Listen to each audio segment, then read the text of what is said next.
Naturally, actors are busy people and generally don't have time to respond to reviews and critiques individually, though every so often a review might tickle or aggravate them enough that they feel compelled to reply. Unsurprisingly, most of the time it's not a rave review the actors will respond to, but a specific criticism that they will disagree with. And one suspects that most of the commenters and critics are left surprised that their subject actually bothered to offer a riposte. So with that in mind then, I'm Ellie with What Culture, and here are 10 weird times actors responded to online reviews. Number 10. Bryan Cranston didn't care for a festival review calling his direction inept. Last chance. Though modern social media makes us take actors' online presence for granted, back in the late 90s it was virtually unheard of for celebrities to directly interface with fans or critics. Bryan Cranston was massively ahead of his time then when in 1999 he responded to a review of his first and only feature directing effort to date, Last Chance. Shortly after the film's premiere at the Palm Springs International Film Festival, a review was posted on IMDb disparaging the writing as amateur, the direction inept, and suggesting that Cranston, who wrote, directed, and appeared in the film, stick to acting. A few weeks later, however, Cranston replied to the review with his own rebuke, claiming that general audiences at the fest rated the film highly, and arguing that the reviewer complimenting the performances was, in a roundabout way, also praising Cranston for writing the parts in the first place. Cranston also asked the reviewer to elaborate on his story critiques, and even begged him to consider removing the veil of online anonymity. Somewhat unsurprisingly, the user, known only as David47, didn't take Cranston up on either request. Number 9. Russell Crowe tore apart a Twitter user who called the film boring, Master and Commander. Ian McNabb, former frontman of the English alt-rock band The Icicle Works, tweeted that anyone struggling to sleep during the pandemic was advised to watch the Russell Crowe film Master and Commander: The Far Side of the World. McNabb savagely added, "I've never made it past the 10-minute mark." Hilariously, Crowe, never one to turn the other cheek, replied to McNabb barely a week later, extolling the virtues of the film while sarcastically putting him down. Crowe said, "That's the problem with kids these days. No focus," before adding that Master and Commander was definitely an adult's movie. An amused McNabb ended the exchange with a good-humoured reply, however, explaining that he's 60 years old, but loved the recent Crowe thriller Unhinged. Number 8. Melissa McCarthy destroyed a film critic obsessed with her weight, Identity Thief. 2013's Melissa McCarthy and Jason Bateman starring comedy Identity Thief may not have been a particularly good movie, though veteran film critic Rex Reed used this review as an excuse to get extremely nasty about McCarthy's weight. In his review, Reed called McCarthy cacophonous, tractor-sized, a female hippo, and a gimmick comedian who has devoted her short career to being obese and obnoxious with equal success. Reed was widely lambasted by the generic public, actors, and even fellow film critics for needlessly criticizing McCarthy's physical appearance in a review about her film, and a few weeks later McCarthy decided to snap back at him. She said, "I felt bad for someone who is swimming in so much hate. I just thought that's someone who's in a really bad spot, and I'm in such a happy spot. I laugh my head off every day with my husband and my kids who are mooning me and singing me songs." If the best revenge is living well, then McCarthy truly seems to be doing that. Reed, for his part, remained indignant, insisting that the outrage was manufactured to drum up publicity for the film, and adding, "Don't make me a villain. She's crying all the way to the bank." Number 7. Kevin Smith replied to a Twitter comment, admitted his career decline since Clerks 2.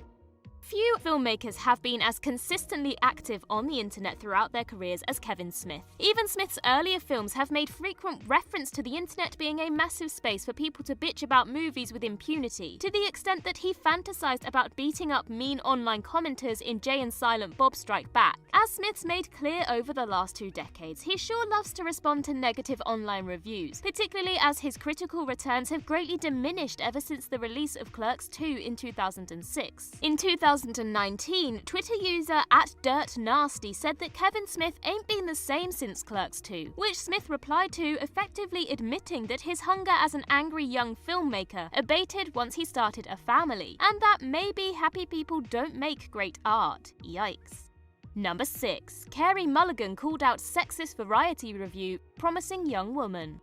Though the Oscar-winning thriller Promising Young Woman received predominantly positive reviews after premiering at the 2020 Sundance Film Festival, Variety's controversial review from the festival received renewed attention in the lead-up to last year's Academy Awards. Many felt that reviewer Dennis Harvey's tone implied that he felt star Carrie Mulligan wasn't attractive enough to play the vengeful protagonist Cassie, saying that she wears her pickup bait gear like bad drag, even her long blonde hair seems a put-on. Many critics and fans fought Mulligan's corner before she eventually chimed in herself, saying of Harvey's review, "It felt like it was basically saying that I wasn't hot enough to pull off this kind of ruse." She added, "I think that in criticizing or bemoaning the lack of attractiveness on my part in a character, it wasn't a personal slight, but it made me concerned that in such a big publication, that an actress's appearance can be criticized, and that can be accepted as completely reasonable criticism." For their part, Variety issued an apology at the top of the review for Harvey's insensitive language, a decision which itself sharply divided critics, many of whom felt that the publication kowtowed to a movie star's sensibilities. Harvey, meanwhile, declared himself appalled to be tarred as a misogynist and maintains that Mulligan mischaracterized the context of his comment.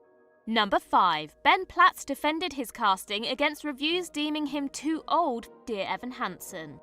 The film sees star Ben Platt reprising the role of the titular high schooler he originated on the stage and won a Tony Award for. But as soon as the film's first trailer dropped, many felt that the 28-year-old Platt was simply too old to convincingly play a teenage student anymore. Prior to the film's release, Platt responded to intense online criticism from fans and critics alike that he simply didn't look young enough to play Evan, and that he was only cast due to his father Mark Platt producing the film. Platt said that he was trying to tune it out. As the film's release neared, however, Platt became more defensive, saying, "Were I not to do the movie, it probably wouldn't get made, and so I think my defensive response is to want to go onto Twitter and be like, F you guys, you don't even know that this wouldn't exist without me." Of course, that's not true entirely and not my place to say. Once the film was released, the criticism reached a fever pitch, with many feeling that their concerns about Platt's inappropriate age had been proven mostly true. Universal executives and the film's producers both expressed disappointment at the reaction, even dubbing the focus on Platt's age cruel, though given the film's atrocious box office performance, the damage sadly seems to have been done.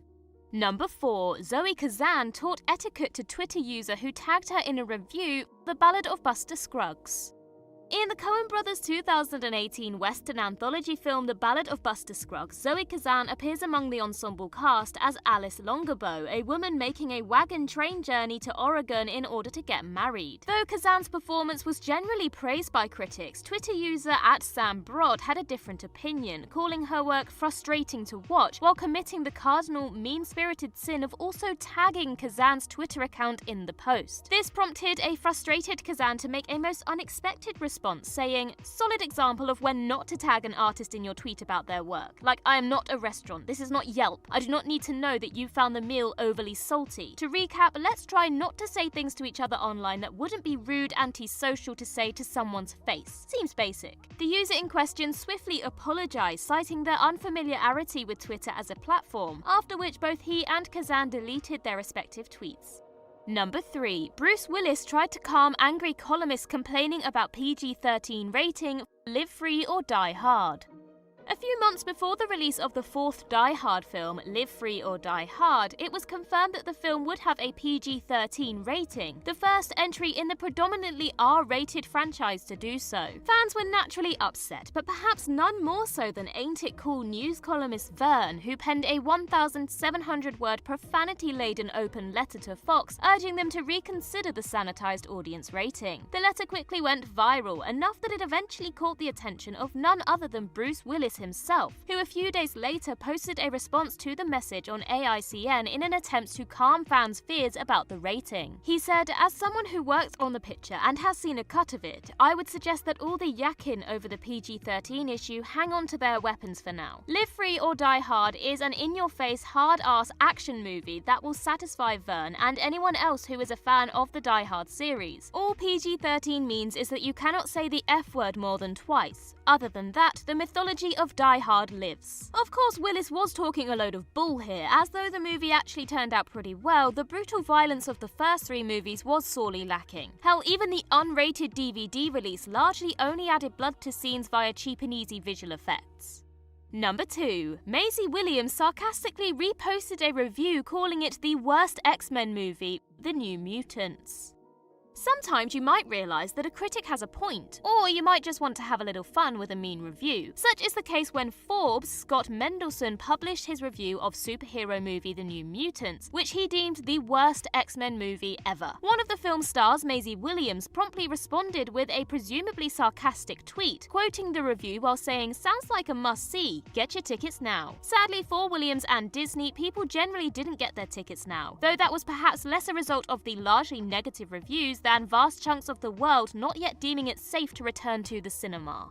Number 1. Sam Worthington agreed with IMDb complaints, felt like an idiot. Terminator Salvation.